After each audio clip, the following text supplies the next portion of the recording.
Good morning, students. Today we have to continue with the factors affecting location of industries. In last class we have completed the categorization of industries on a basis of size, capital, these all.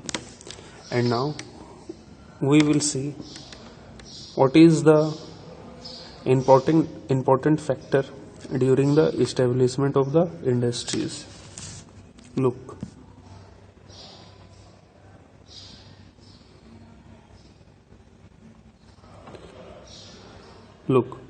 Figure 5.3 locational factor for industries. Industries का location के लिए क्या क्या important चीज है. सबसे पहले transport सुविधा आपके पास कितनी है. लैंड कैसा है ना. पावर, इलेक्ट्रिसिटी सप्लाई कैसा है, इलेक्ट्रिसिटी का वहाँ पर एक्सेसिबिलिटी क्या है. रॉ मटेरियल क्या आप आसानी से पा सकते हैं या नहीं पा सकते हैं. लेबर आपको कितने वेजेस पे मिल रहे हैं. कैपिटल, जैसा आपका इंडस्ट्रीज है वैसा कैपिटल चाहिए. फिर आपके इंडस्ट्रीज से मार्केट कितना दूर है, क्योंकि जितना दूर मार्केट होगा उतना ही ट्रांसपोर्टेशन कॉस्ट बढ़ेगा. ठीक है, okay.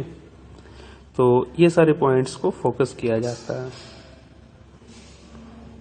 C here, look, the factor affecting the location of industries are availability of raw material, land, water, labour, power, capital, transport and market. Industries are situated where some or all of these factors are easily available. या तो सारा factors जो है वो easily available हो या फिर इनमें से मैक्सिमम चीज easily available हो. ठीक है, चलो. Sometimes the government provides incentive like subsidised power. Government क्या करती है, कभी कभी प्रोत्साहित करती है कंपनी वालों को कि आप लोग जाकर बैकवर्ड एरिया में इंडस्ट्रीज लगाइए, तो मैं आपको जो इलेक्ट्रिसिटी है, पावर सप्लाई है, वो सब्सिडरी रेट पर दूंगा. तो उससे गवर्नमेंट को फायदा ये है कि वहाँ इंडस्ट्रियलाइजेशन का प्रोसेस कर सकती है ना, इंडस्ट्रीज लगा के लोगों को रोजगार दे सकती है. और इंडस्ट्री को फायदा क्या होगा कि उससे सब्सिडरी मिल जाएगा. ठीक है. Then subsidised power, lower transportation cost. आपकी जो ट्रांसपोर्टेशन कॉस्ट है उसमें भी कमी, lower transportation cost and other infrastructure so that industry may be located in backward areas. तो गवर्नमेंट आपको इतने तरह से सपोर्ट कर सकती है. आपको सब्सिडी जो है सब्सिडाइज्ड रेट पे पावर दे सकती है, इलेक्ट्रिसिटी. फिर आपकी ट्रांसपोर्टेशन कॉस्ट पे भी कंट्रीब्यूट कर सकती है. इनफैक्ट आपको इंफ्रास्ट्रक्चर वो प्रोवाइड कर सकती है बढ़िया, जिससे आपका इंडस्ट्रीज ठीक ठाक रहे और जिससे कि आप बैकवर्ड एरिया में उसे चला सके. Industrialisation often leads to the development and growth of towns and cities. जहां पर भी किसी जगह पे भी अगर इंडस्ट्रियलाइजेशन होगा तो वहां डेवलपमेंट एंड ग्रोथ ऑटोमेटिक खुद ब खुद चलकर आएगी. ठीक है, ओके. चलो, now industrial system. Okay, industrial system consist of input चाहिए रॉ मटेरियल के तौर पे, प्रोसेस होगा, and output final goods. The inputs are raw materials, labour and cost of land, transport, power, other infrastructures. ये सब input हो गया. Process include a wide range of activities that convert the raw material into finished products. तो raw material को finished product तक convert करने में जितने सारे प्रोसेस की जरूरत होती है all are called process. Then the output are the end product and the income earn from it. ठीक है, वो क्या हो गया, आउटपुट. ठीक है. In case of the textile industry the input में be cotton, human labour, factory and transport cost. ठीक है, ये कॉटन इंडस्ट्रीज में, टेक्सटाइल इंडस्ट्रीज में ऐसा हो सकता है. ठीक है. The process include ginning, spinning, weaving, dying and printing. Textile industries में प्रोसेस क्या हो सकता है, ginning, spinning, weaving. Ginning, spinning, वो रुई जो होता है, रुई को देखते हो ना, वो बारीकी से पीट कर ठीक ठाक करता है ना, वो वाला सारा प्रोसेस। गिनिंग, स्पिनिंग, वीविंग, बुनना, डाइंग, कलर करना है ना, एंड प्रिंटिंग, ये सारा प्रोसेस है। The output is the shirt you wear. और फाइनली ये फिनिश्ड प्रोडक्ट क्या कहलाता है? ये फिनिश्ड प्रोडक्ट जो है शर्ट में कन्वर्ट होता है। अगर आप शर्ट बना रहे हो तो शर्ट में होगा, और कुछ बना रहे हो तो और कुछ में होगा, but here shirt has taken as an examples, है ना, शर्ट में कन्वर्ट हो जाएगा। Is there any do you know? No, अभी तक कोई नहीं है डू यू नो। फिर आ जाओ इंडस्ट्रियल रीजन, इंडस्ट्रियल रीजन्स, ठीक है। Industrial regions emerge when a number of industries locate close to each other and share the benefits of their closeness, ठीक है। इंडस्ट्रियल रीजन में क्या है कि industrial region emerge when number of industries locate close to each other, जब बहुत सारी industries एक दूसरे के अगल बगल हो, and share the benefits of their closeness, और एक दूसरे का समीप होने का फायदा उठाओ। कैसे? क्या है ना कि मान लो एक इंडस्ट्रीज है, ठीक है, कार बनाना, एक कार बनाना, तो कार में टायर लगेगा, ट्यूब लगेगा, ठीक है, फिर बहुत सारा नट वोल्टू लगेगा, फिर इंडिकेटर का सामान लगेगा, स्टीयरिंग का सामान लगेगा, सीट कवर है, सीट लगेगा। तो ये सारा चीज एक ही फैक्ट्री में नहीं बनता है, ठीक है, सारा चीज अलग अलग फैक्ट्री में बनता है, ठीक है, सारा चीज अलग अलग फैक्ट्री में बनता है। मेन फैक्ट्री में प्रोडक्शन होता है उसका चेचिस और इंजन, है ना, और बाकी बात सारा चीज वहां भेजा जाता है अदर इंडस्ट्रीज के थ्रू, ठीक है। जब आपका अदर इंडस्ट्रीज अगल बगल होगा तब आपका कॉस्ट ऑफ ट्रांसपोर्टेशन कम हो जाएगा और समय कम लगेगा। सबसे बड़ी बात, भेजने में समय कम लगेगा और डैमेजेस कम होगा सामान का। तो इससे क्या होगा कि सारा जो है अगल बगल रहने से काम फटाफट हो जाएगा, डैमेजेस कम होगा, प्रॉफिट ज्यादा होगा, कॉस्ट ऑफ प्रोडक्शन पे दर जो रहेगा वो कम लगेगा ड्यू टू ट्रांसपोर्टेशन, है ना। तो इस तरह से ये सब काम होता है, ठीक है, समझ गई। अब यहां देखो, major industrial regions of the world are eastern North America. North America, अब ये क्या कि वर्ल्ड लेवल पे बात कर रहा है कि मेजर इंडस्ट्रियलाइज्ड एरिया कौन कौन सा। तो eastern North America, North America का east side, western and central Europe, Europe का वेस्टर्न एंड सेंट्रल साइड, है ना, ईस्टर्न यूरोप, फिर यूरोप का east side, and eastern Asia, and eastern Asia. Figure 5.4 जो है वो देख सकते हैं, ये देखिए वर्ल्ड्स इंडस्ट्रियल रीजन, सारे इंडस्ट्रीज को दिखाता हूं मैं अभी। ये देखो आप, ईस्ट साइड में नॉर्थ अमेरिका का, है ना, फिर यूरोप का, ये देखो, ठीक है, एशिया का ईस्ट साइड, ये देखो, इंडिया में हिमालयन एरिया है, फिर ये साइड है, ठीक है, सारे कंटिनेंट में कहीं ना कहीं है, ठीक है, कहीं ना कहीं है, देख रहे हो। तो ये वर्ल्ड्स इंडस्ट्रियल रीजन है।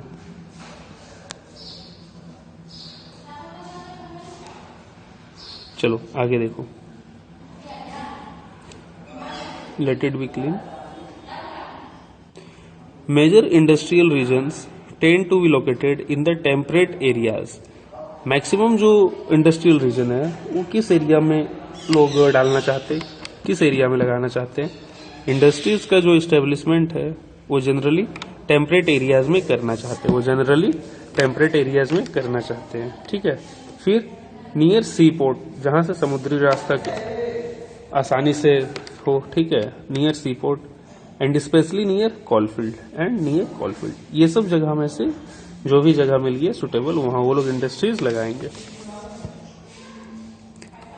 India has several industrial region like Mumbai Pune cluster, ठीक है, क्लस्टर के नाम पर है, मुंबई पुणे क्लस्टर, बेंगलोर तमिलनाडु रीजन, ठीक है, हुगली रीजन कोलकाता, अहमदाबाद बड़ौदा रीजन, ठीक है, अहमदाबाद एंड बड़ौदा रीजन, छोटा नागपुर इंडस्ट्रियल बेल्ट झारखंड, छोटा नागपुर इंडस्ट्रियल बेल्ट, है ना, विशाखापट्टनम गुंटूर बेल्ट, ठीक है, विशाखापट्टनम गुंटूर बेल्ट, गुड़गांव दिल्ली मेरठ रीजन, ठीक है, Delhi Gurgaon Meerut region, and the Kollam Thiruvananthapuram, Kollam Thiruvananthapuram industrial cluster. इतने सारे एरिया का जो है रीजन हमारे कंट्री का, ये सब जो रीजन्स है, ठीक है, ये सब क्या है, इंडस्ट्रियल एरिया है, ठीक है। अब देखो एक डिजास्टर का यहाँ पे जिक्र है, एक डिजास्टर के बारे में पढ़ते हैं।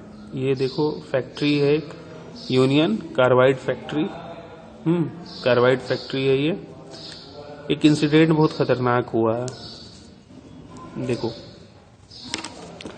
इन industries accidents disasters mainly occur due to technical failure और irresponsible handling of hazardous material.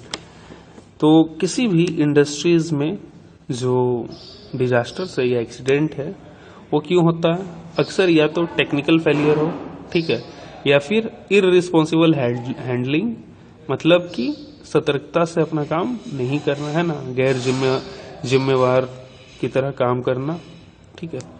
One of the worst industrial disaster of all time occurred in Bhopal, Bhopal में हुआ था 3 दिसंबर 1948 को अराउंड 0:30 PM, मीन्स की रात का 12:30 बजे, ठीक है। It was a technological accident in which highly poisonous Mithil isocyanate, है ना, MIC, जिसे बोलते हैं मेथिल आइसोसाइनेट, ठीक है, ये पॉइजनस गैस है। Methyl isocyanates gas along with hydrogen cyanide and other reaction product leaked out. एक बार गैसेस को फिर से हम लोग फोकस करते हैं, एक बार देखो गैसेस को फिर से फोकस कर रहे हैं। पॉइजनस गैसेस क्या था, मेथाइल आइसोसाइनेट, ठीक है, along with hydrogen cyanide and other reaction products leaked out of the pesticides factory of union carbide. एक जो था ये यूनियन कार्बाइड फैक्ट्री जो था, ये फैक्ट्री का नाम था, और ये क्या करती थी, पेस्टिसाइड्स बनाती थी, है ना। तो उस पेस्टिसाइड्स बनाने के फैक्ट्री में क्या क्या हुआ कि methyl isocyanate and hydrogen cyanide का, ठीक है, और अदर गैस क्या हुआ, रिएक्ट करके लीक कर गए थे, है ना। The official death toll was 3,598, 3,000 से ऊपर, 3,500 आदमी लोग मारे गए थे, सोच लो, इन 1989, 3,598 in 1989. Thousands who survived still suffer from one or more many ailments like blindness, impaired immune system, gastrointestinal disorder, etc. ठीक है, इतने सारे डिजीजेस से अभी भी लगभग वो लोग जूझ रहे हैं। क्या क्या, ब्लाइंडनेस, इम्पेयर्ड इम्यून सिस्टम खराब हो गया, गैस्ट्रो इंटेस्टिनल डिसऑर्डर, ठीक है, गैस्ट्रो इंटेस्टिनल डिसऑर्डर एटसेट्रा। अब एक क्या और देखो, other incident. In another incident on 23 December 2005 का, due to gas well blow out in Gaoqiao, चोंगिंग, China. ठीक है, चाइना का है ये जगह, नाम क्या है, गाओ क्वाओ, चोंगिंग, चाइना। बड़ा खतरनाक, बहुत ही यार खतरनाक जगह है ये, तो नाम ही खतरनाक है। गाओ क्याओ, चोंगिंग, चाइना। ठीक है, 243 पीपल डाइड, 243 पीपल डाइड, इतने लोग मारे गए। 9,000 were injured and 64,000 were evacuated and 64,000 people लोग वहां से बचाए गए थे। ठीक है, many people died because they were unable to run after the explosion। विस्फोट होने के बाद बहुत कोई दौड़ नहीं पाए। Those who could not escape in time suffered burns to their eyes, skin,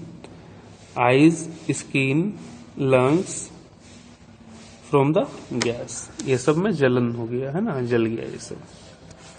चलो ये देखो, एक है रेस्क्यू ऑपरेशन इन गांव क्याओ में, किस तरह इंसान को ले जा रहा है, ठीक है।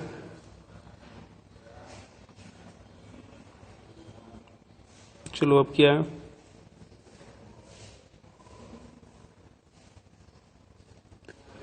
Risk reduction measures. Risk reduction measures, ये देखो, densely populated residential area should be separated far away from the industrial area. Industrial area से ये फार अवे, दूर होना चाहिए, ठीक है। डेंसली पॉपुलेटेड एरिया जो है मतलब कि शहर से दूर होना चाहिए इंडस्ट्रियल एरिया, इस तरह का जो है जानलेवा।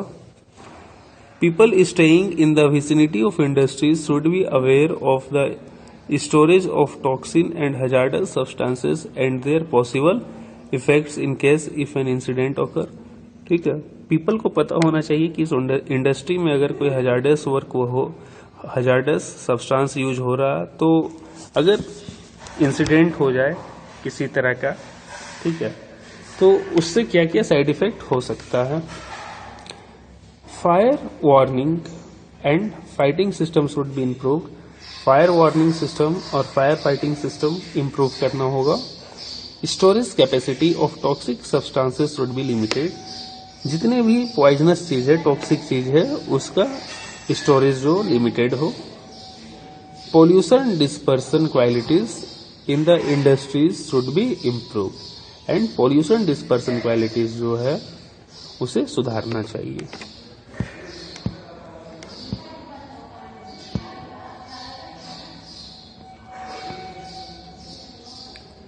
Now distribution of major industries. अब पढ़ेंगे मेजर इंडस्ट्रीज का डिस्ट्रीब्यूशन। अभी तक हम लोग क्या क्या पढ़ लिए, ये देखो एक बार रिकॉल कर दे रहा हूं मैं, है ना, कि ये देखो factor affecting location of industries, industries को कौन कौन सा फैक्टर अफेक्ट करता है।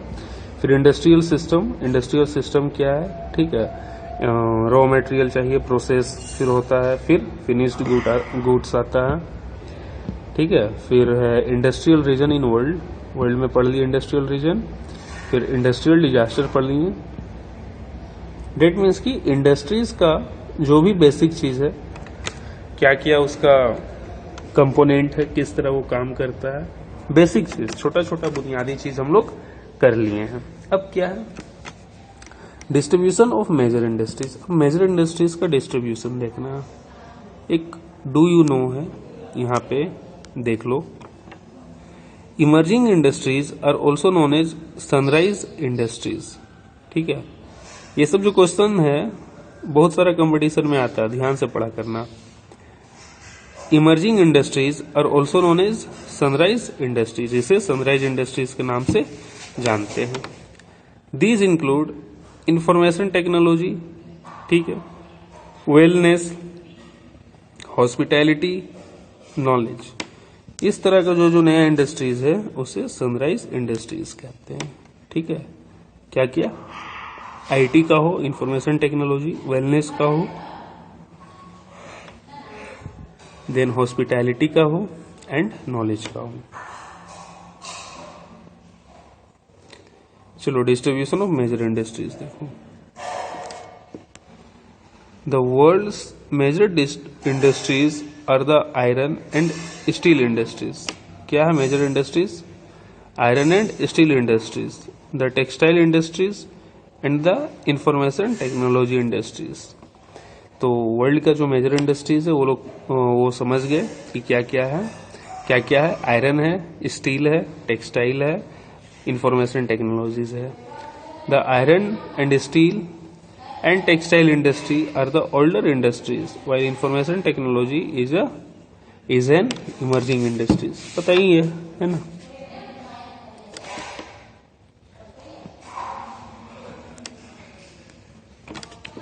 The countries in which iron and steel industry is located are Germany, USA, China, Japan, Russia, ठीक है।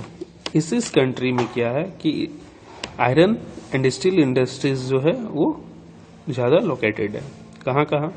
Germany, USA, China, Japan, Russia. Okay.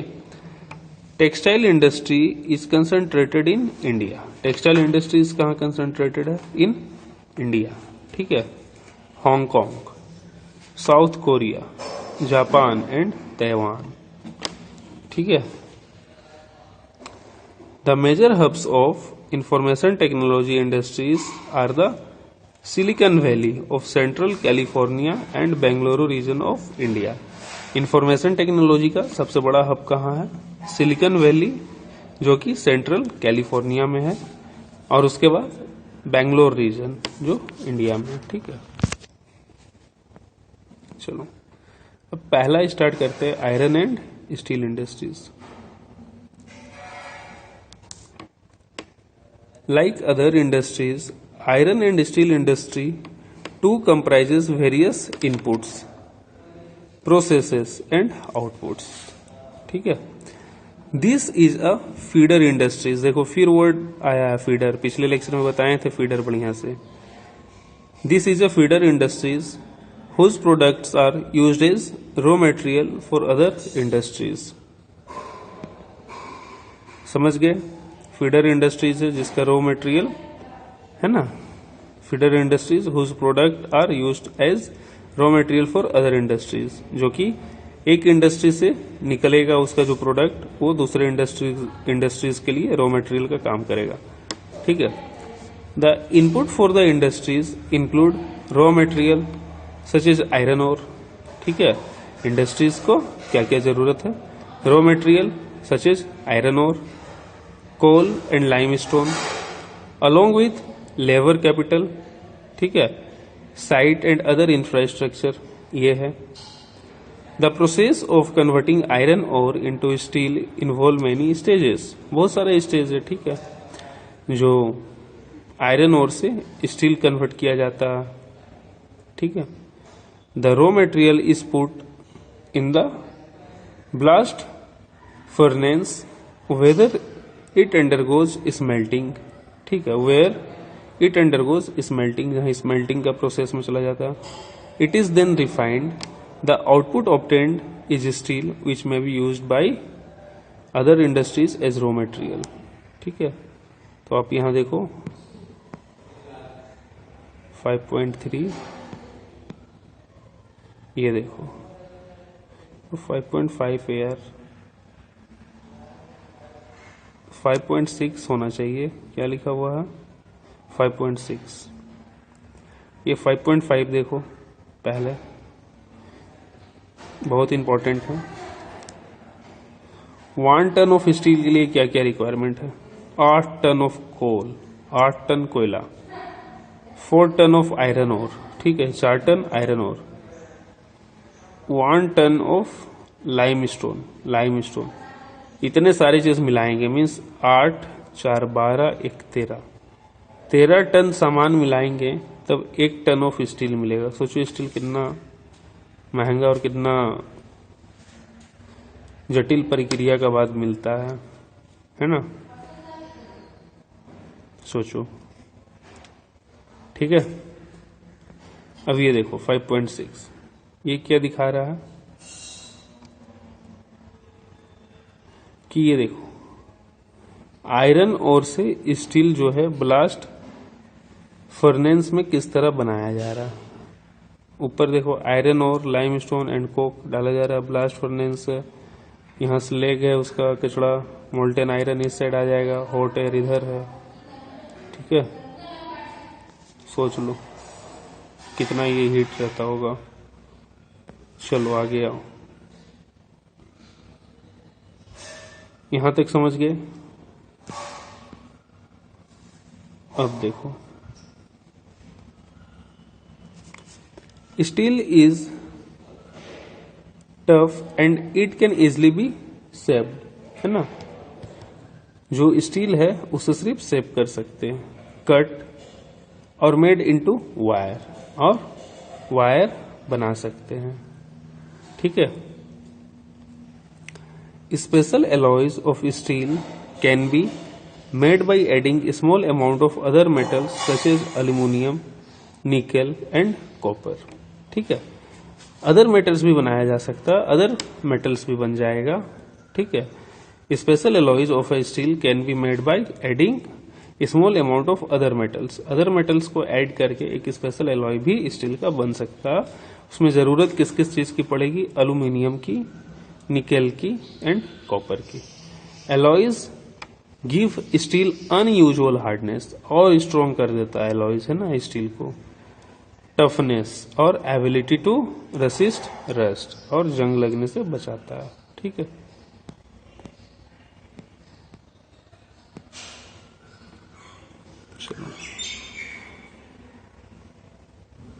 चलो तो आज इतना ही रखते हैं, है ना, क्योंकि सारा नोट्स बनाओगे, याद करोगे, लिखोगे।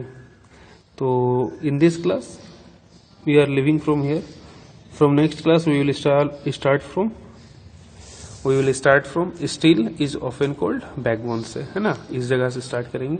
और अभी जितना पढ़ा है उसका नोट्स बनाइए, कॉपी पर लिखिए ढंग से, सारे डेफिनेशन लिखिए और सारी चीज को याद कीजिए। Okay, bye.